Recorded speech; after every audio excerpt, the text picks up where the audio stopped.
Hey, how about you, everybody? Welcome into this week's episode of the Auburn Live Recruiting Show. I'm your host, Jeffrey Lee, Senior Recruiting Editor for Auburn Live on 3. If you're not a member of that site, you're absolutely missing out. Now's a great time to join.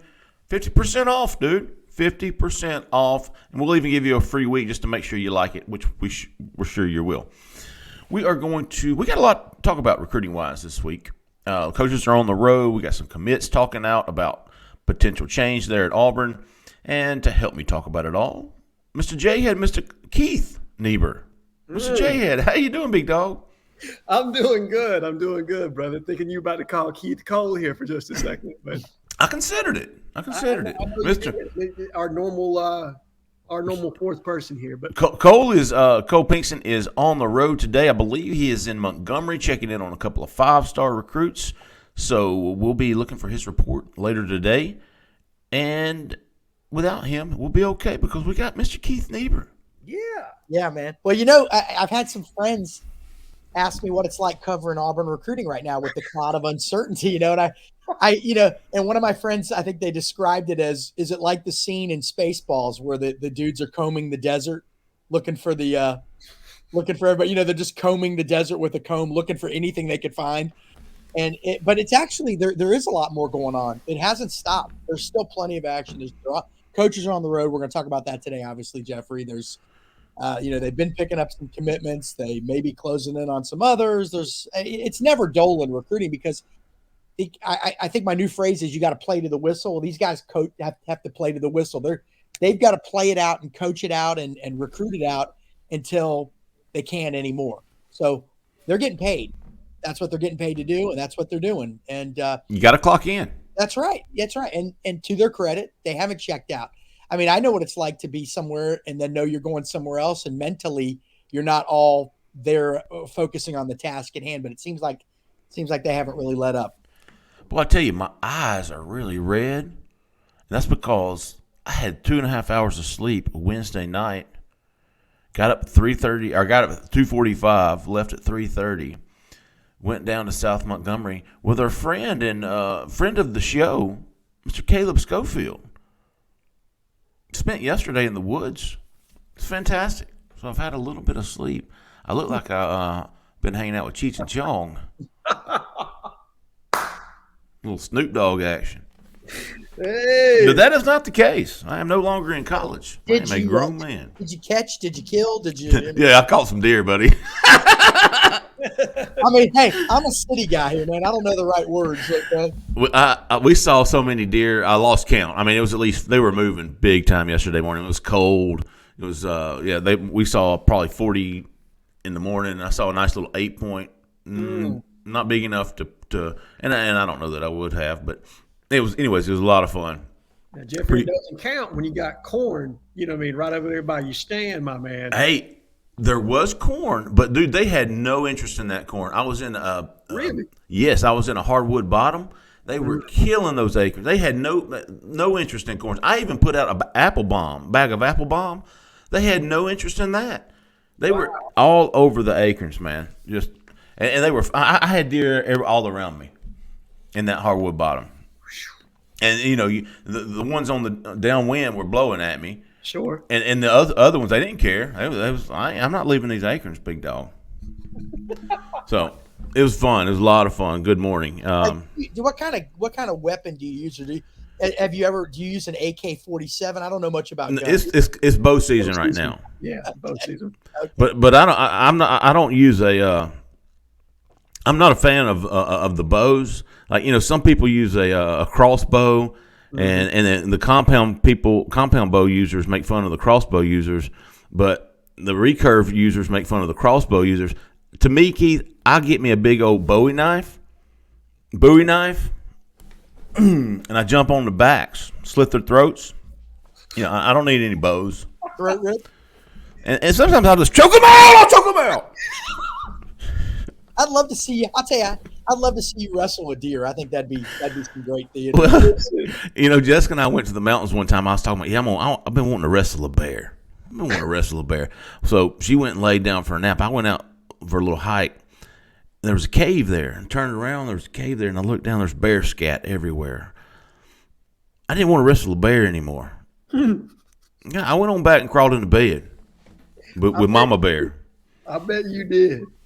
Speaking of Jessica, hey, if you're looking for a house in or around Auburn, Opelika, Lee County, Alabama, she is the one to call. I'm telling you, man, she will not stop. Sometimes I have to tell her to put the phone down so we can have a little makeout session, a little kissy, a little hug session. 334-704-4442, 5-star realtor, people, I'm telling you. If you don't believe me, go look at Zillow. People love her because she's really good. Jessica Andrus with eXp Realty, 334-704-4442. I was on the road yesterday. Cole's on the road today. The Auburn coaches with this bye week have been on the road all week long. We've been tracking it at Auburn Live on 3. Some big visits, some big visits coming up. Harsin has been out. Brian Harsin has been out. He went to Saraland, Mobile Christian. He went to Viger on Monday. Yesterday, on Thursday, he went to St. James in Montgomery. He went to Pike Road.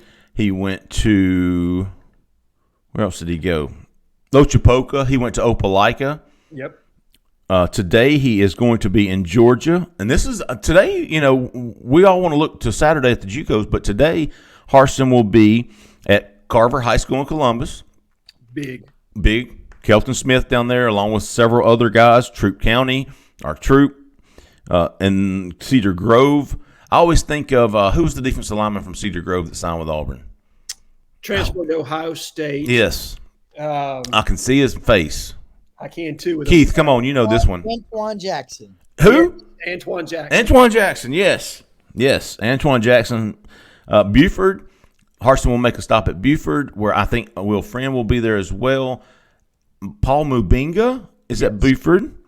LSU interior offensive line commitment, as well as some others. And then Harsin and Zach Etheridge are going to team up and go to Langston Hughes. They'll also attend the Langston Hughes game Friday night, which we are all very familiar with Langston Hughes and their handful of guys, Bo Hughley, Joshua Horton, Jelani Thurman, Terrence Love, the Auburn commitment, and, of course, 2024 quarterback Aaron Nolan. On Saturday, Harsin will be in Kansas. He's going to check out Coffeyville Junior College, or Coffeyville Community College. Offensive lineman Keyshawn Blackstock. He'll also go to and he'll be accompanied with Will Friend. They'll also go to the Ellsworth Independence game, and that both of those teams have a plethora of talent, including we had some names to come off on the Independence. Zach had some. Will Whitson, Zach said. Yes.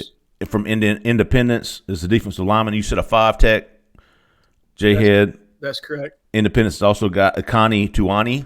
Yes. That's not how you pronounce it. You know it's not, but that's how I pronounce it. Yeah. Wrong. That guy, Justin Jefferson, is another name that was thrown out. And Jaden Jones.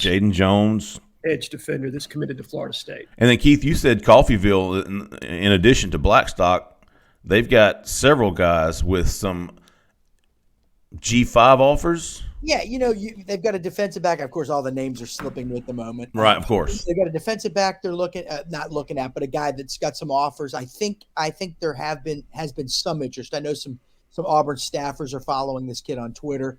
And then they've got a bunch of offensive linemen that have, G5 type offers. And, you never know who's going to jump out at you when you go to these things. You learn more when you see them up close, see them in person, see how much, see what they look like before the game. They'll be down on the field during warm-ups, eye testing these guys, eyeballing them, seeing what they look like on the hoof. And so there may be more out of that too. But the big deal is Blackstock, a guy that, we've all heard would be starting for Auburn if he was there right now. And you think, Keith, you're kind of our Blackstock aficionado. What is that even the right word? Aficionado. That's what I said. Aficionado. Yeah. What do you still like where Auburn stands with him? Yeah, I think. I mean, it's tricky because he's still picking up new offers. I mean, I think it was yesterday. Who was it? FSU. I thought you said Free Shoes. Well, I mean, I did go to Florida, but but anyway, then somebody put in a crystal ball pick on another site for him to Oregon, which was interesting. He just officially visited Illinois last weekend. They rolled out the red carpet. I believe they might have won as well. And Illinois is kind of seen as an up-and-coming program right now. For whatever reason, Brett Bielema just works in the Big Ten. He does not ever need to leave. Yeah, I mean, Illinois, I mean, God, And so, historically, Illinois' had ups and downs, but, Zook got him to the Rose Bowl one year. I think John Makovic might have gotten him to the Rose Bowl, if my memory's right. But Ron Turner was who it was. Ron Turner, okay. And so, and then obviously Dick Butkus played there. Dick Butkus and Red Grange, if you want to go really far back. I mean, great day. Red Grange was the considered the best football player ever before 1950. But anyway, the Bo Jackson of his day. But again, you feel like, his family's got Auburn ties. His dad loves Auburn. His mom, by the way, is going to be at Auburn next weekend, at least as of right now, for the Arkansas game. Now, things can change, but he's not going to be there, Blackstock, but his mom's going to be there. She's never been to a game. And she's, from what I'm told, is communicating a lot with Will Friend, the offensive line coach, and with Drew Fabianich, the GM. Father's communicating with Auburn as well. And I think it's a big deal that Brian Harsin and Will Friend are going to be at that game Saturday. So at the end of the day, we'll see. We'll see. I mean, I think the young man wanted to see Auburn pick up its recruitment and really, really put the foot on the gas with him. And I think that's exactly what has happened. So now we'll see. And as of let's go back to Thursday. Eric Keesall went out and went up to Tennessee. Harsin was going to join him at one time, decided to stay in state. But Keesall went and saw Brock Glenn Thursday night. He went to Brentwood Academy, which back in the early 2000s was a pipeline to Auburn. Oh, yeah. Tuberville Stomping Grounds right there. Tuberville Stomping Grounds. Offered a 2025 quarterback, George Mcintyre. And then he also offered a new receiver, Keith, 2023 kid, Chance Fitzgerald. Yeah. Chance Fitzgerald's a guy, 3-star kid, but, he doesn't even have a ranking from On3 yet, a rating. He's been rated by some of the other sites. 71 catches this year for nearly 1,000 yards, 6'3", 170. I think people have said he's not extremely fast, but he really can go up and get the ball, and he's got some wiggle to him. Auburn's got 2 receivers committed: Adam Hopkins, 4-star, and 3-star Jaquavius Sorey. And so, looking for a third. For a third, because Carmelo English decommitted. So I was trying to read something and talk at the same time. When Carmelo English decommitted, it's pretty obvious he's not going to be back in the class. No. And so you need a third, and they're looking and looking and looking. Jalen Brown is a guy I think that you may be talking about in your war room, perhaps. I don't know exactly what you're working on, but a guy that we know Auburn is going to see likely today, Friday, because they're in South Florida. Committed to LSU, but Auburn's trying to get a visit. So they're really trying hard, scratching and clawing to find a guy to be the third receiver. Now, the thing with Fitzgerald is Auburn late to the party? We don't know. They just offered him yesterday, and they just really began communicating with him just in the last few days. So that's kind of going to be one of those ones where we're going to have to flush it out and check back and try to get a hold of him in the next week to see if he's got any real interest. We don't know just yet. Sure. New guy on the board. Certainly I'm going to add him to the hot board, which I'll update this weekend since Auburn's got a bye. I wanted to see where some of these coaches were going, who are they prioritizing. And I think it's interesting to know, we talked about Keesall up in Tennessee on Thursday.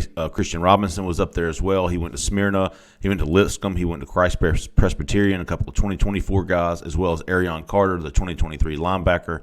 Rock Bellantoni's first week out. I know he was ready to get out. Rock Bellantoni and Zach Etheridge were both in South Florida yesterday. They went to Chaminade Madonna, American Heritage, St. Thomas Aquinas, and Dillard, and went by to see Wilkie Denard there at John Carroll. Today, I think I counted 10 coaches. We're going to be out on the road on Friday. And we talked about Harsin going to Carver, Troop, Langston Hughes. Will Friend's going to go to Villa Rica, Hiram, Newton. He'll be in Georgia as well. At the Buford game, checking on Paul Mubinga as well as some others. Jeff Schmedding's going out today. He's going to North Cobb. I guess that's the Atlanta area. North Cobb, Walton, Milton, Marietta. Walton, Milton, Meadow Creek. Zach's going to be there with Harsin at Langston Hughes. He's also going to be at Cedar Grove, South Atlanta, Trinity, Hateville. Cadillac's going out. He's going to be in the Birmingham area. Parker, he's going to the Parker game, home to 2024 stud defensive lineman Jeremiah Beeman, if I'm not mistaken. Yes. Also going to go check out McAdory, home to Malcolm Askew. And another guy you mentioned earlier, Keith, who went to McAdory. Maybe Bo Jackson. Bobo. There you go. Maybe Bo Jackson. Big Bo. Hey, can I get back to that quarterback they offered real quick? 2025 George Mcintyre, yes, sir. That name, it sounded familiar to me. Does it sound familiar to you guys? It does. Just a hair there, Keith. Just a hair. Yeah, grandson of George Mcintyre, the Vanderbilt head coach in the 1980s. Win in 1982, they actually had a hell of a team. Win 8-4. It was their only winning record in about a 15-year period. But quarterback by Whit Taylor, who was all SEC, high-powered offense. But so you got a Vanderbilt legacy. And you mentioned Christian Robinson. One of his stops today was to see Arian Carter, the linebacker in Smyrna, Tennessee. Auburn's fighting for an official visit. They were in on him fairly early, but then a lot of the other big boys got involved, including Alabama and Tennessee. And I think he's got 4 officials set, and Auburn's not one of them at this time. I talked to Chad Simmons of On3 last night, and I think it sounds like if he takes a 5th official, Auburn could be in line to get one, but it's kind of an uphill climb right there. I think the main linebackers of note at this time are going to be Alex Sanford, the Arkansas commit from Oxford, and Stanquan Clark down at Miami Central. I mean, I think, are you guys hearing the same thing? Yeah, that's the 2 I would have most likely chance. Clark's committed to Louisville. Excuse me. Who? Oh yeah, Clark. Clark's, yeah. Speaking of, and I think you mentioned Jalen Green earlier. Ike Hilliard is going to be down there as well today in Miami. Palmetto, he's going to West Gulliver, the prep game and school. Where's Jalen Brown? He's at Miami Gulliver Prep, I believe. That's where Ike's going. Yeah. Yep. Ike's going today. Rock's going to be down there to see Ruben Bain. Rock Bellantoni is going to the Miami Central game. Mater Academy. It's not Mater. It's no, that's it. Is it Mater or Mater? Mater. Is it really? Yes. You, Jay Lee. I should have never doubted myself, man. That's at Hialeah Gardens. Hialeah Gardens. Miami Jackson, Booker T. Washington. Rock will also hit. Christian Robinson is going to be down there going to see Stanquan Clark, as Keith mentioned earlier. Miami Norland, Delray Beach. Jimmy Brumbaugh is going to be over in Valdosta, Georgia. Union County game and school. Bradford. Brad Bedell's going out. He's going to be in Texas. He's going to be in the Houston area. South Lake Carroll, Wakeland, North Crowley, Sam Houston, Seguin. So I think that's 10 coaches. Cadillac's also going to be at Tuscaloosa County, Vestavia Hill game. What did you say? Did you say Brumbaugh's going to be at a Union County game? That's what he said. Interesting. That was his high school. His high school, maybe one of their 2 biggest rivals, the school he played at. Where did he play? Keystone Heights. Huh. Keystone Heights, which even with Brumbaugh coming from that school, has always been known for its women's basketball. It's girls basketball. It's never been really a football school, but interesting. I need to see who's at Union County, because that is the school, by the way, that produced Gerard Big Money Warren, top 10 draft pick who played for the Gators, and a guy named C.J. Spiller. I remember him. I do remember him. Now the Clemson Now the Clemson running backs coach, former Clemson Tiger running back and NFL running back. So a hell of a program in the past, but I need to find out what they got there now, because if that's an area, and that's where you start using your ties, right? That's where you start using your ties. And I'm from that area. So from Jacksonville down to Gainesville over to Daytona, that's an area where if there are players out of there, you think that would give Jimmy a little bit of a leg up. But there's not always players out of that area. And on the Bedell angle, I think he's going to see a tight end by the name of Cameron Pimpton. Is that correct? Oh, the Vanderbilt commitment. Yes. Or the once Vanderbilt. Right, once Vanderbilt commitment, then out of North Crawley, the Fort Worth, Dallas Metroplex area, I think. So maybe he's going to skip down from Dallas to Houston. That kid can play. Yeah, he can get it. That kid can play. He was a guy who committed early to Vanderbilt, and then I think some other schools saw his first half of his senior season and said, "We want in." I think Auburn was one of them. Well, yeah, Auburn, LSU, both. I think Texas is sort of involved. I don't know if they pulled the trigger on an offer yet. Yeah, LSU, Auburn's. So Auburn is going to be out. They are out and about. I think it was close to 50 schools today alone. So a lot going on. I tell you, man, we talked about them going down to see Wilkie denied. I think it was yesterday. Keith, you talked to Wilkie Thursday night, if I'm not mistaken. Yeah. The 4-star defensive line commitment to Auburn. He took an official visit to Florida State this past weekend.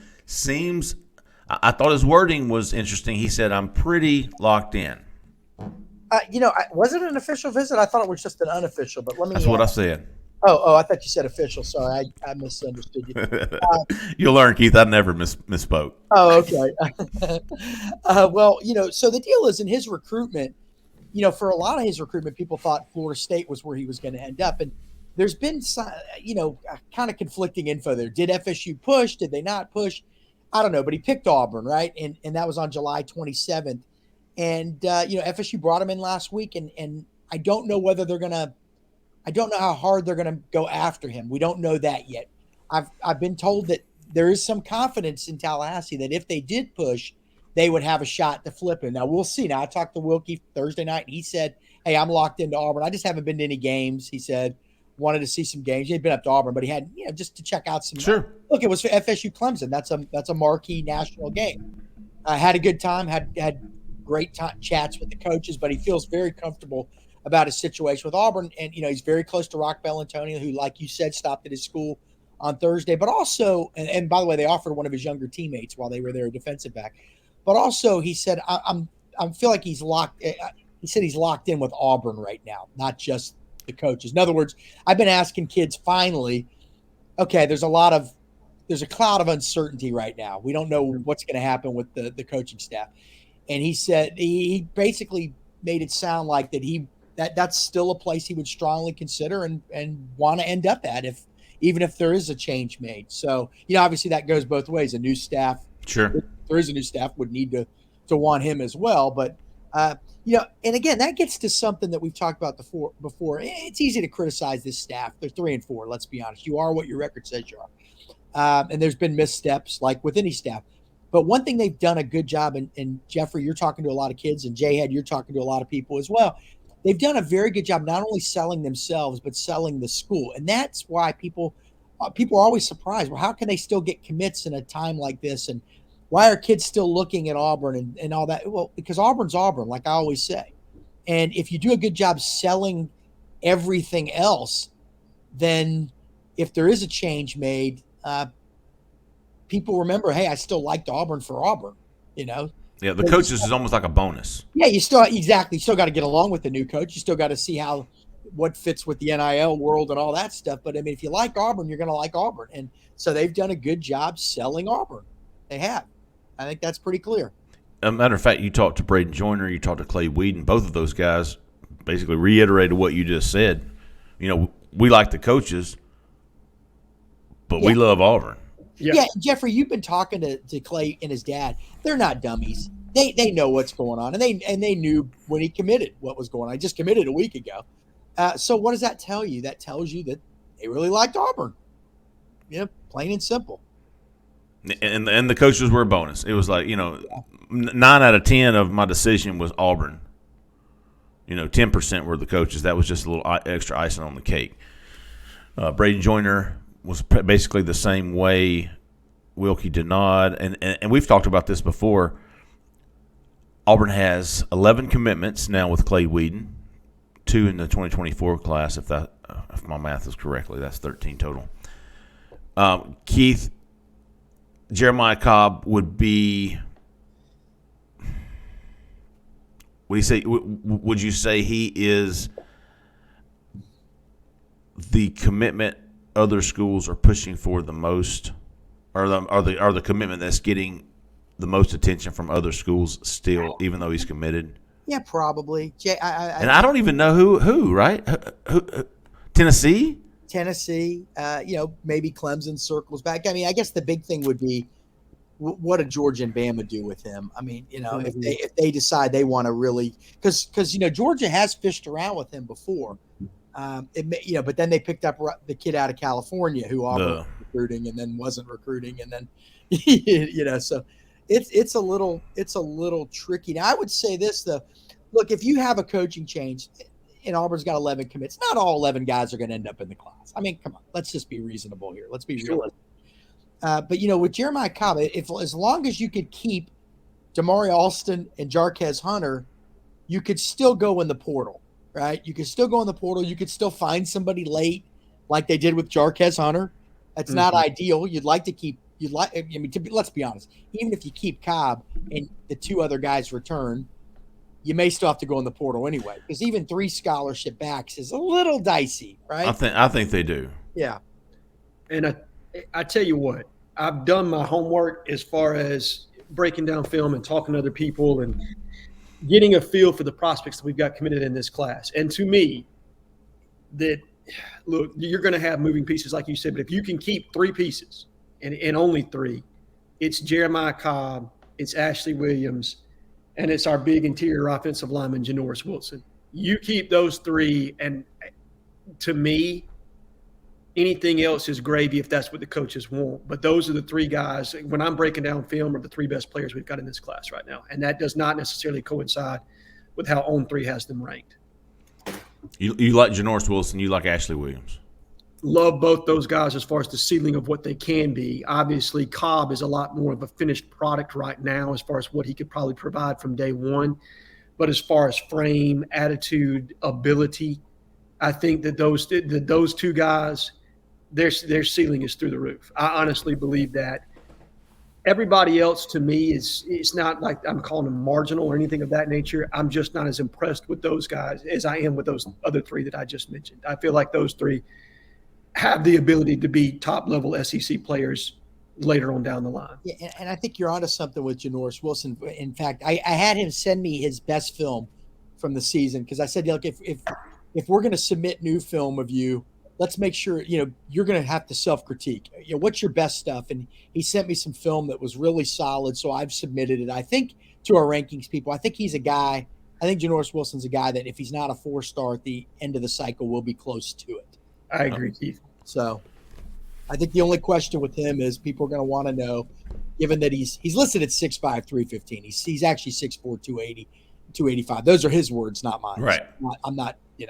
And the question would be what people are going to want to – they're going to look at that size and say, well, what is he?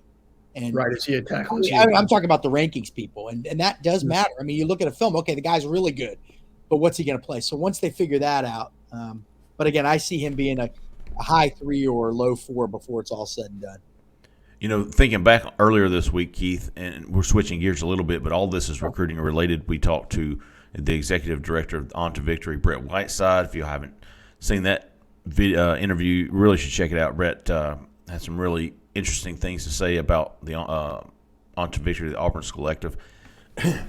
Jhead, Keith and I had that interview. We walked away with some better knowledge. Yes. As a fan, what did you think about that interview? What did you think about what you saw and heard from Brett Whiteside? I thought it was fantastic. And first and foremost, he talked about what he can and he can't do with regard to the NIL space, which I thought was extremely informative as far as not being able to necessarily meet with prospects and things of that nature. Right. But that they can clearly communicate and or make deals with kids that are currently on the team, and that coaches can use that as this is what players at your position are currently making. There's obviously the option that you could make even more than that because we think that you're XYZ on this team, you could help improve, so on and so forth. So that having a defined deal and having somebody there to kind of orchestrate all of that is pivotal because before, and this is not a slam on Rick Davidson, I think he obviously did a really good job in getting Auburn NIL started, but with the progression to OTV, having an actual director that's there every day and him and somebody else to consistently communicate with our athletes and to provide that continuity, and not only to make deals within the collective pool of money that they have, but also helping athletes find other opportunities that exist outside of necessarily their collective that are with brand names like Amazon or something of that nature. These guys are also here for that option as well. So I thought that was really big. I'm just really impressed with Brett in and of himself and his feel for recruiting and what necessarily kids are looking for and making sure that OTV and their fundraising drive are going to keep Auburn competitive in the NIL space and make sure that Auburn is a place that kids come to and don't choose other places because NIL is not there. I think that was probably the biggest takeaway. Me too. Is making sure that we have deals that are competitive with everybody else within the SEC. I have said it from the beginning. The only requirement I would have as a collective is that making sure NIL is not the reason a kid chooses not to come to Auburn. And that was one of the first things out of Brett's mouth. That's their goal. He hammered. Yep. I thought it was a fantastic interview. Sticking with that kind of theme, going up a little bit, Auburn's still without an AD, which is going to affect recruiting in the long term. Jhead, where do you think things stand as of today? So let's go off of what Justin Hokanson has reported to this point. And he illuminated to yesterday in his Thursday morning update, that there are probably two main competitors as of now. And he did not leave out the option of there being somebody else that's potentially in this space that we just don't know about.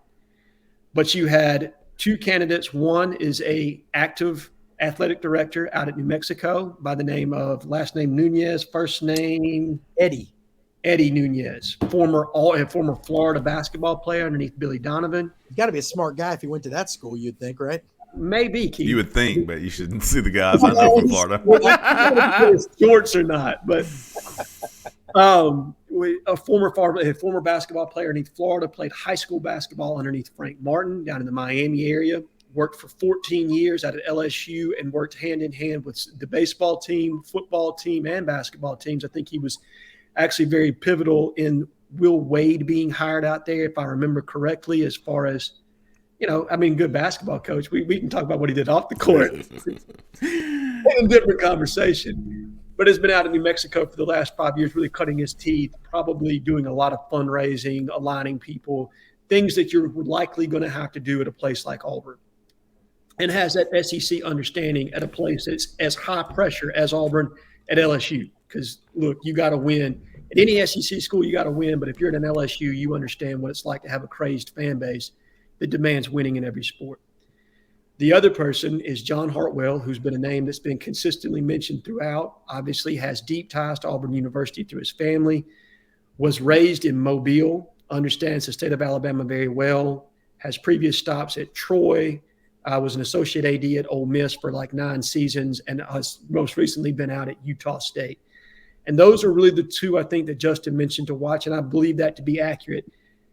However, my gut tells me that there is another candidate out there that we don't know about at this point. That is, Keith, I would love to hear your thoughts on this, but I feel like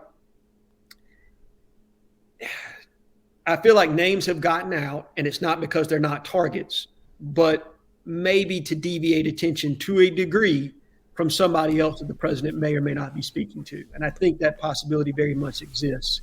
How do you guys feel on that? Let me ask you this, Jhead. You mentioned Hartwell, you mentioned Nunez. Rich McGlynn, of course, is the interim AD. Yes. You've got David Benedict with Auburn ties up at UConn. Do you feel like those are kind of guys who are fading? I do. And look, that would probably be unfair of me to say about Rich because he's here and presently working in the interim spot. I think you have to keep him in consideration because he's working hand in hand every day with the president. So there's a working relationship there now that you can't, you can't overlook. But I would say that the buzz around his name has not been as steady as the other two that I mentioned to begin with. Now, that Fair. could be by design. Sure. But I would say that you don't hear his name as prevalently right now. I think that's fair. Well, here's the thing. Sometimes people don't want their names out, right? Right. And make it uncomfortable with their current situation. Not that they're going to get fired or anything like that, but to be in a leadership position, the people beneath you, you probably don't want the people beneath you thinking you're out there looking for a new job. On the one hand, I'm selling my vision and this is what we're going to do. And you guys are great. We're going to raise money. We're going to build this and we're going to win that.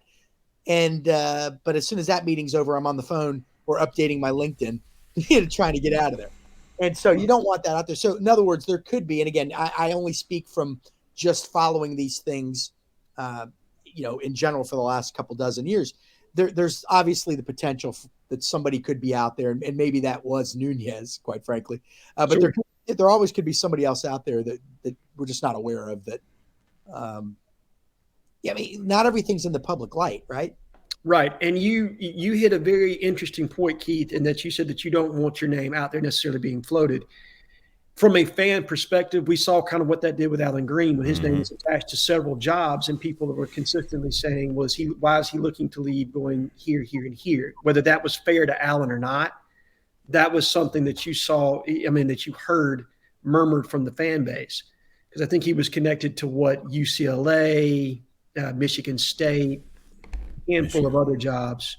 Hell, anything that came open in the past year. USC, not UCLA, excuse me. Yeah. I would say one thing about Nunez, and again, you've already covered Hartwell, so I'm not picking sides. I don't know Eddie Nunez. Yeah, sure. we went to the same college, big whoop. I mean, you know what I mean? I went to the same college as Aaron Hernandez too, okay? So easy. And the girl that the Wendy's fast food chain is named after, Wendy. That doesn't mean I'm eating at Wendy's 6 days a week. Interesting. So anyway, but here's something from his bio from LSU, Eddie Nunez, when he was the deputy director of athletics. It's funny, his bio actually, it says position deputy director of athletics, hometown Miami, Florida, class red shirt.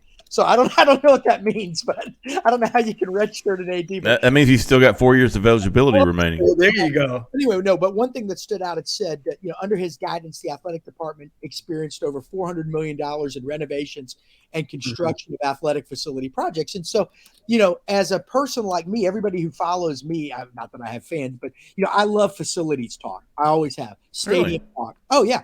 Every year I'll submit something on the message board. Here are the things I would do to Jordan-Hare Stadium. I love the idea of building a hotel in the north end zone, above the north end zone, a la that hospital in Iowa, the children's hospital that's gotten so much attention. I'd love to see a hotel with a deck up there where rooms could be 3,000 a night on weekends, where the three of us could host a gathering on a Tuesday night during the season, where the official visitors could stay there. A deck atop the hotel that looks right into Jordan-Hare Stadium. So I've always been fascinated by facilities. When I see that a guy understands that and is constantly raising money, because you never stop. Well, let me put it this way. They say with the Golden Gate Bridge, once they paint it, they go from one end to the next, Jeff and Jhead. They get one end to the next. When they get to the other end, it's already time to start painting back in the other direction. They never stop. And that's how I look at college athletic facilities. It's a never-ending arms race. It's you're done with one project, you're right on to the next, or you have multiple renovation or upgrade or new facility projects going on at the same time. So to me, when I'm looking at an athletic director, I'm not just looking at the success that his teams are going to have on the field, his or her team, excuse me. Also, I'm looking at what is this guy going to do to enhance the experience for the people that pay our bills, the fans. Because to me, none of this exists without them.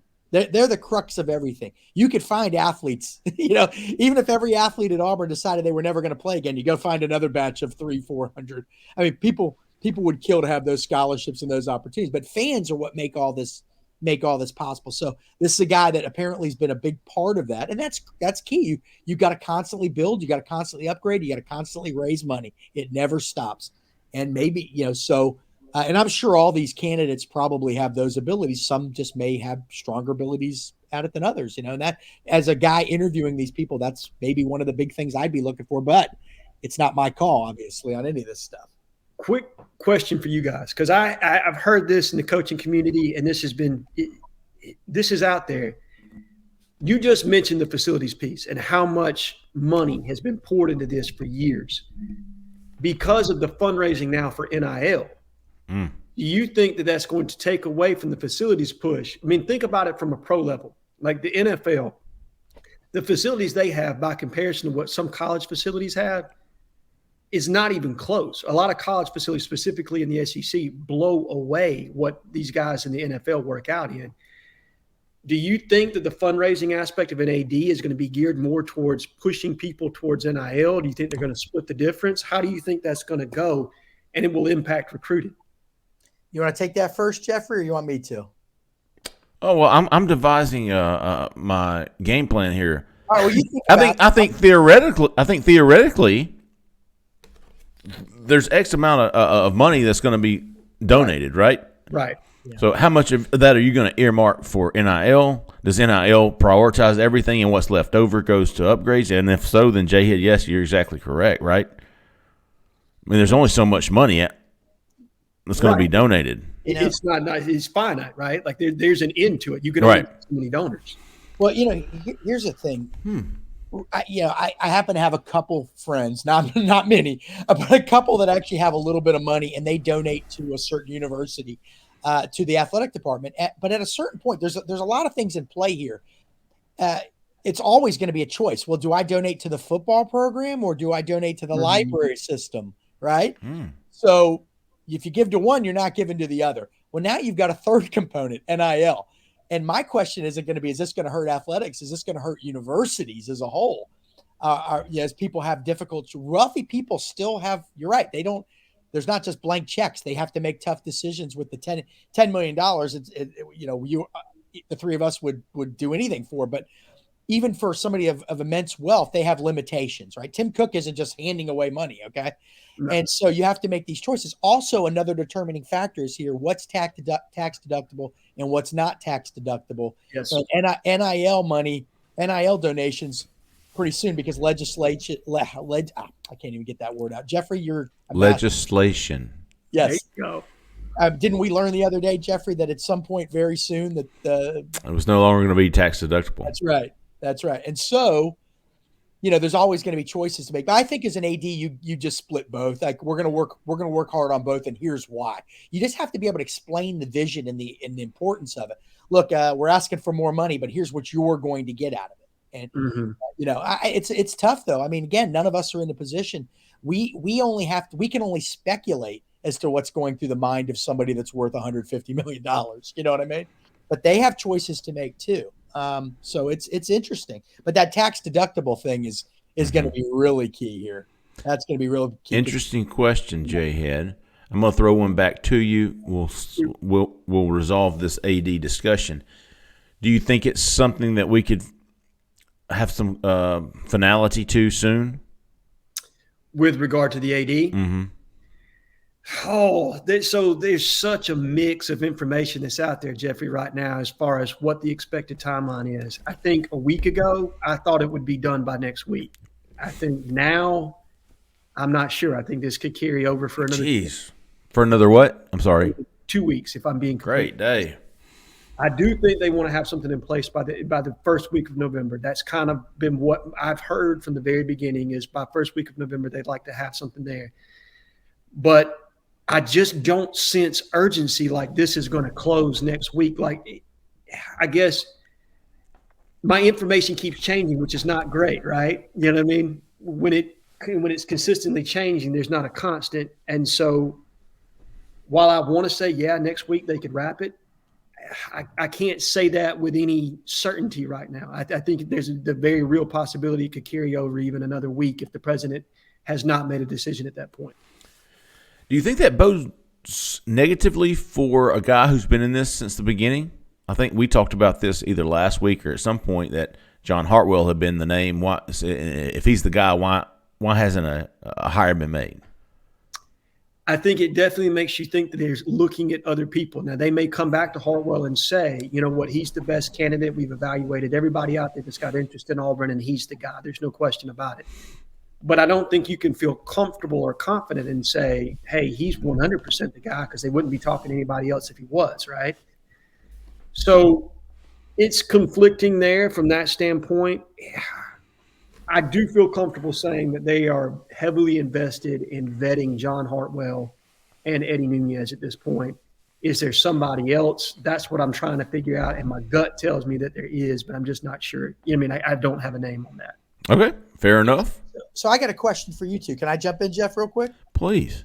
Okay, so obviously mission number one when you're hired as athletic director right now, we know what that is. You're to hire a football coach. What would number two be for you all? You hire a football coach. Once that's done, and it can be, and you can answer this any way you want. It could be big picture. It could be small picture. It could be facility focused. I know what I would work on first. But what would be the first thing you guys would want to do as AD after, first big project? I think for me, Keith, you've got to be on a listening tour, number one, to see what it is that your coaches in every department need.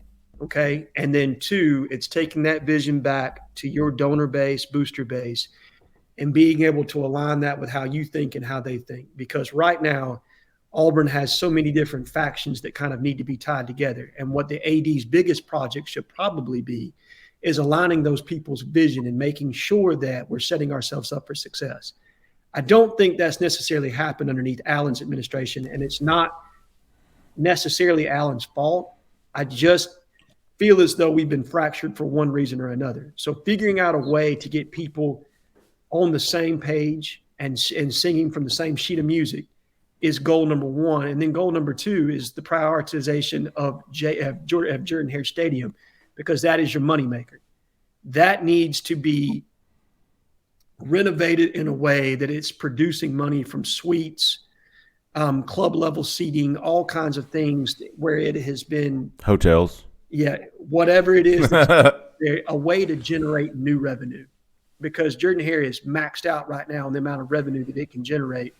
If you're going to create more fluidity with your revenue stream, it starts with Jordan-Hare, in my honest opinion.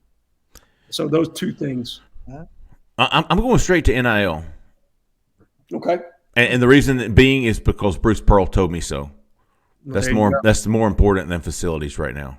That's the most important thing for an athletic department right now is NIL. So if I'm the AD, my first thing is what do I need to do? What do you need from me to make sure that the NIL is the absolute best it can be? There is no unwants. There is no wants. There is no needs. What do I need to do to work hand in hand to make sure Auburn University's athletics department has the best NIL it can possibly have?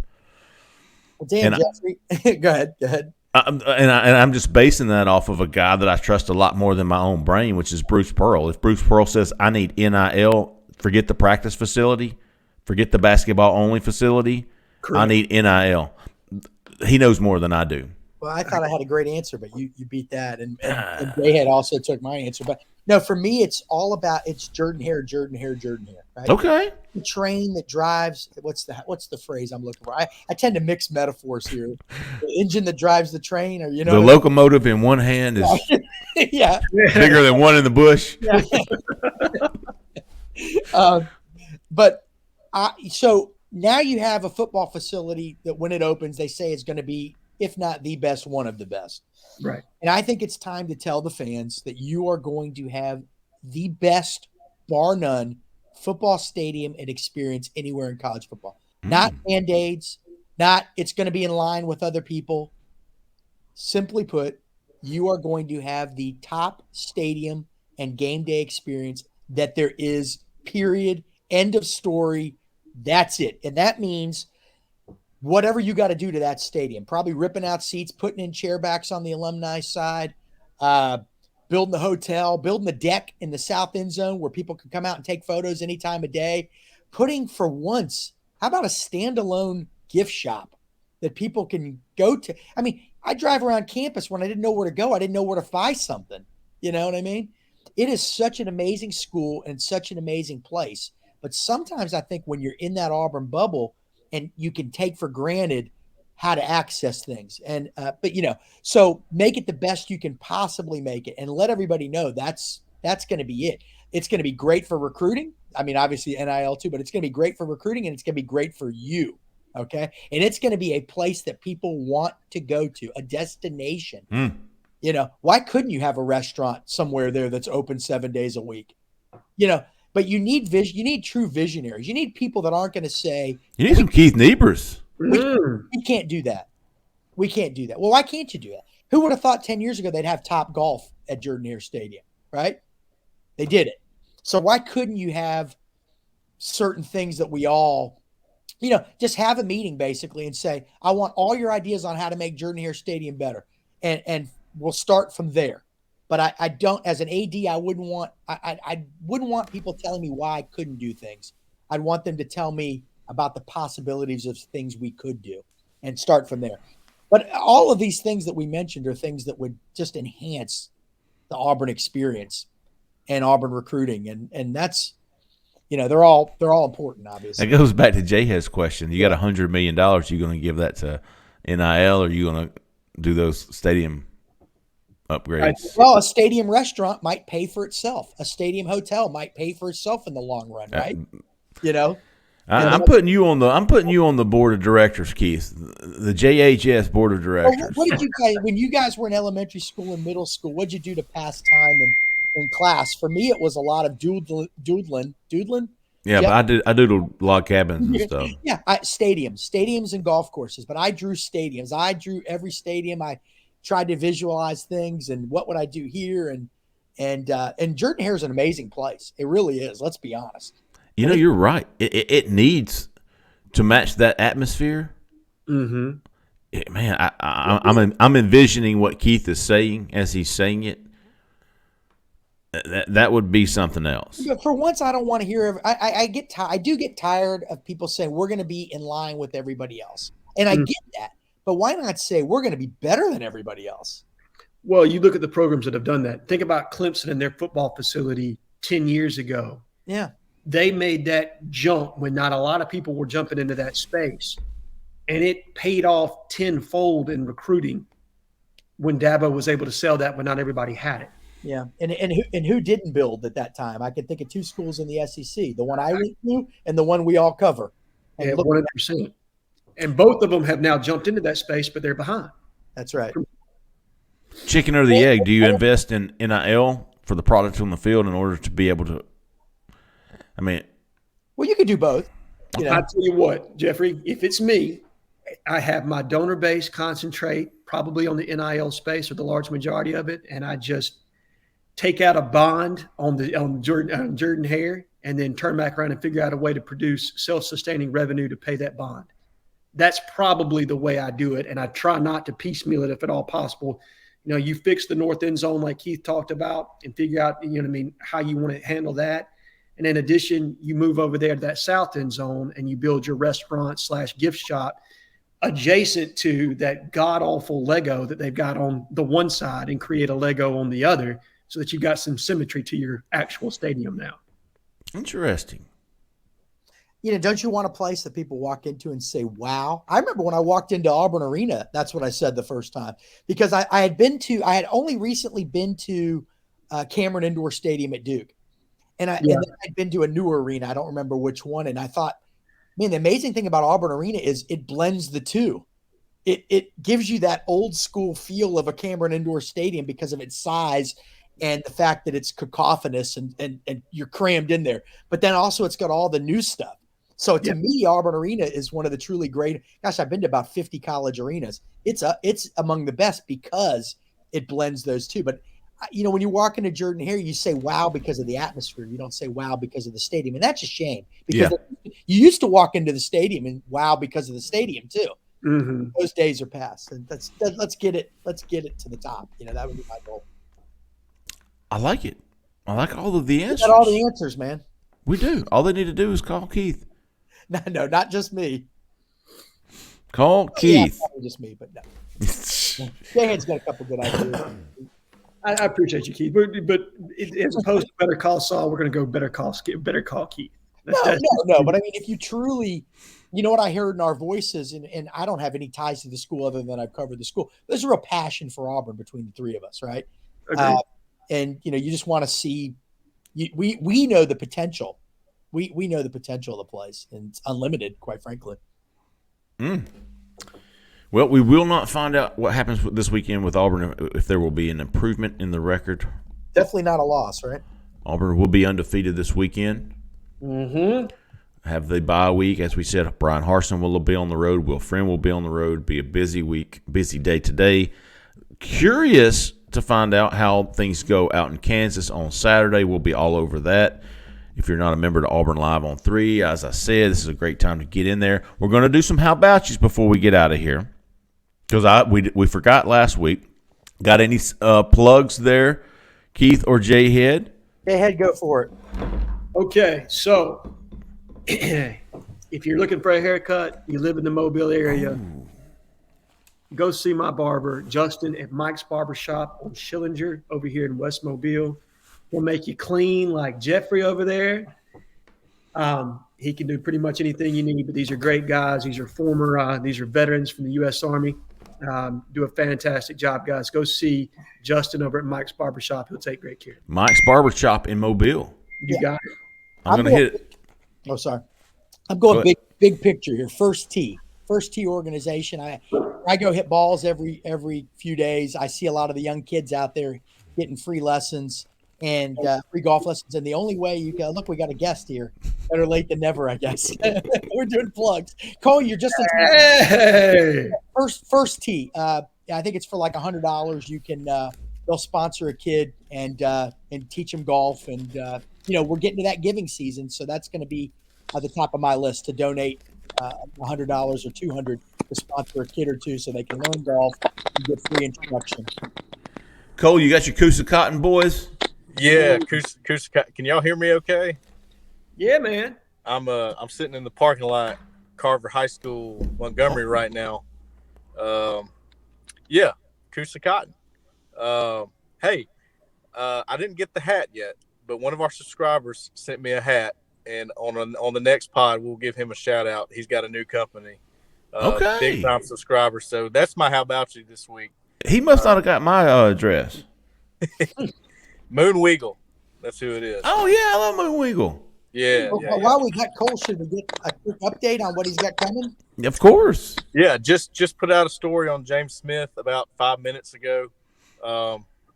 We sort of addressed the situation, how things are going, what could happen, and would that affect Auburn's chances with him or Quay. James's answer, not really. He's a man of few words. He said, not really. It wouldn't affect me. The atmosphere, I really just want to see what would happen. So I think that's fair. I think that's a pretty good answer. Sure. Yeah. And Quay, I'll put his out soon. He was a similar answer, but yeah, we'll have that out soon too. Well, I tell you that, whether it's this staff or the next, I mean, if there is a next staff, I don't know.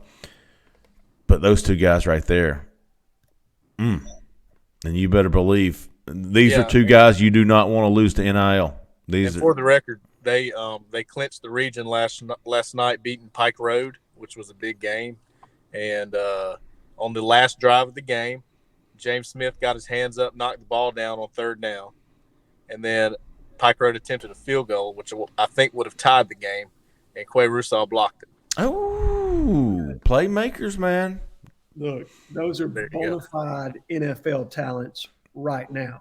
You know what I mean? Like they are those dudes in this class. I will. We'll be on the watch for that, Cole. Everybody, go check out James Smith article. Quay Russell's coming later. My what are we calling these? Your plugs. Oh, I like it. Listen, Pruitt Pest Control, Rusty Pruitt here in Auburn. Man, hey, listen.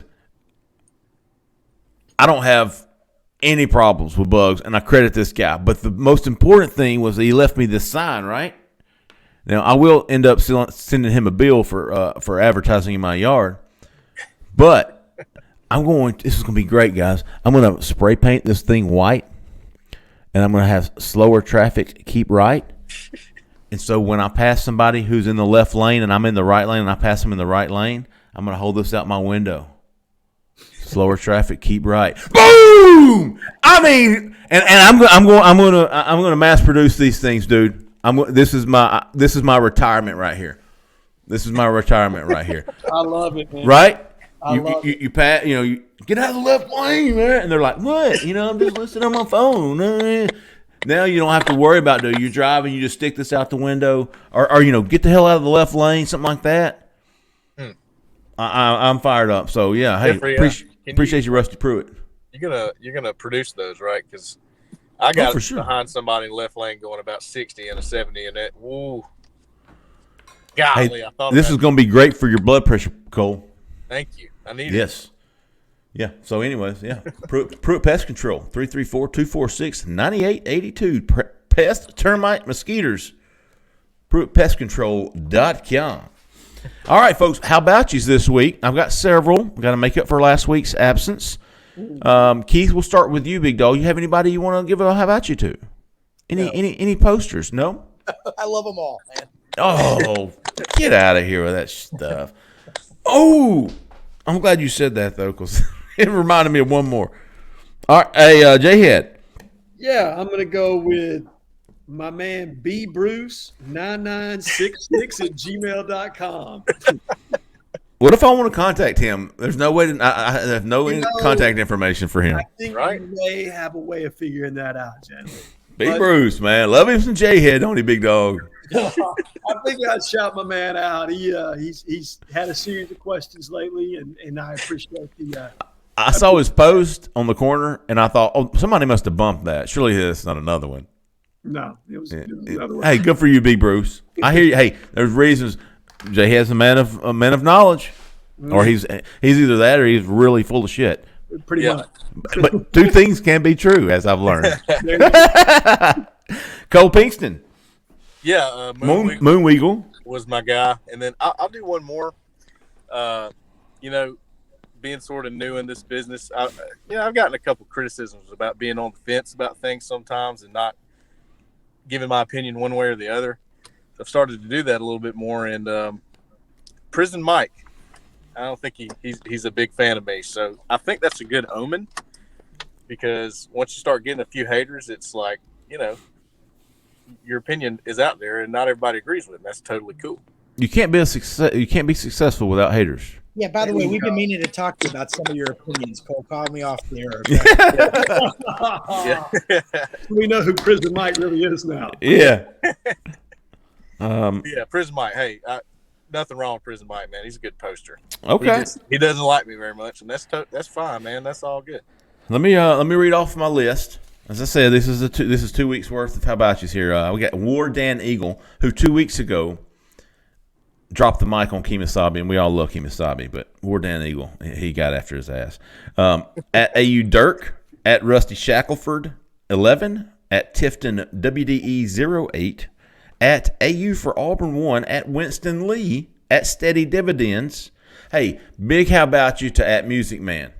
We all love Music Man. He let us know either last week or the week before that he had officially adopted his daughter, and I thought that was fantastic, man. Music Man, we appreciate you, big dog, and congratulations. Real happy for you, man.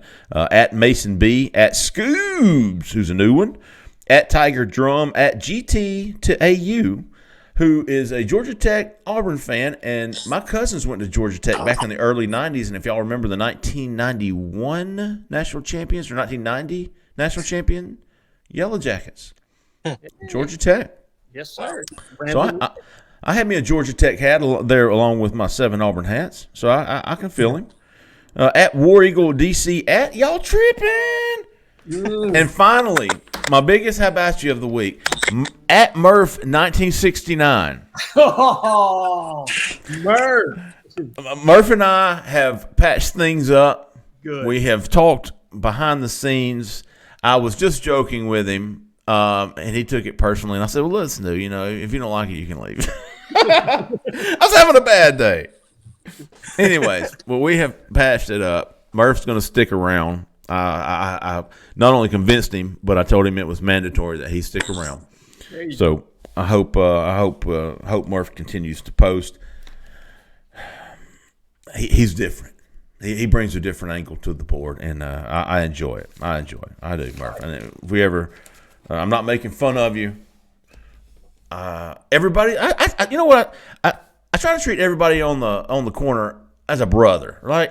Yeah. Sometimes you're going to say, "Hey, shut the hell up, dude." That's just how it's going to work. Yeah. And then 10 minutes later, I'll give you a left jab when you're not looking, and 30 minutes later, I'll tell you I'm sorry. I love you. So, good stuff, man. Good show. We appreciate everybody listening. Again, if you're not a member of Auburn Live on 3, 1 week for free just to even try it out. And then after that, you get 50% off, man. It's a really good deal. We're going to have a lot of stuff. We already do. We always do. We're going to continue that. Going to have some updated hot boards this weekend. As Auburn is off, we're going to be tracking these coaches. We're going to be talking to these recruits. We're going to be doing more content next week on our YouTube channel. We're going to have the call-in show Sunday night. We'll still do it even though it's a bye week. We'll talk about, I don't know what we'll talk about. But we'll do our best. Sunday night, 6:30. Zach in the back. Is that correct? Let me say that out loud so I can mentally remind myself. Yeah, 6:30. Okay. Yeah, we're good. 6:30 Central Time Sunday night. We'll return with the call-in show. Auburn Live on 3 YouTube page. Go like and subscribe to that. I don't know what it does, but it does help us. Hit those notifications. It'll get notifications every time we upload a video or download. I don't know which one it is. Either way, go like and subscribe to our YouTube channel. I think that's it, great folks. Thanks for jumping in, Cole. We're going to be looking for your Quay Russaw update. Again, everybody stay tuned this weekend. We'll see you Sunday night. For Jhead, for Keith, for Pink, for Zach in the back, I'm Jeffrey Lee, man. Stay out of the left lane. See you.